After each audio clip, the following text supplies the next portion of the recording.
שלום, היום נדבר על המהפכת הקשר וברר שיוצאים ממנו. לפי תחקירים רבים, ב-30-20 שנות האחרונות, הרמה של ההסכמה בשתי הקבוצות עם התפיסות העולם מנוגדות אחד לשנייה ירדה מ-30% עד 68% בלבד.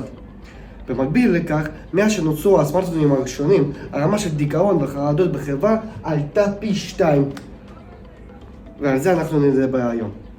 דרך אגב, לא נראה לכם מוזר שהקשבתם לי אך ורק בגלל הסרטון הזה שלמטה? וגם אם לא הקשבתם, נכון היה לכם רצון פשוט להעביר לסרטון הבא? זאת בדיוק הבעיה.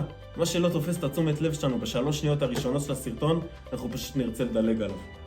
וזאת אחת הסיבות העיקריות לכך שכל מה שלא מעורר בנו רגש חזק, של כעס, פחד או הזדהות חזקה, פשוט משעמם אותנו.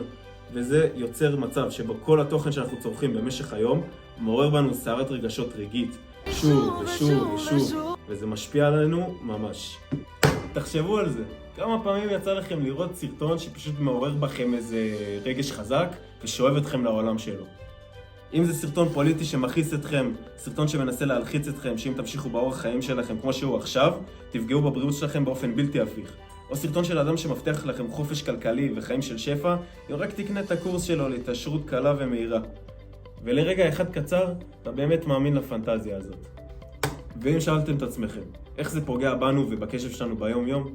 יופי, סימן שהסרטון הזה באמת מעורר בכם דאגה ברמה מסוימת.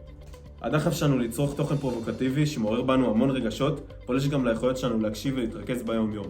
כיום, בערך כל שתתחילו לדבר איתו, יקשיב לכם רק בתנאי שתעוררו בו רגשות מספיק חזקים, כמו שאנחנו רגילים לחוות בטיק טוק וגם אם איכשהו כן יקשיב לכם, הוא פשוט יתחיל להתווכח איתכם, או שבמקרה הכי טוב, הוא יסכים איתכם, ואז יתחיל לריב ביחד איתכם עם אנשים אחרים. ולכן, חשבנו על פתרון.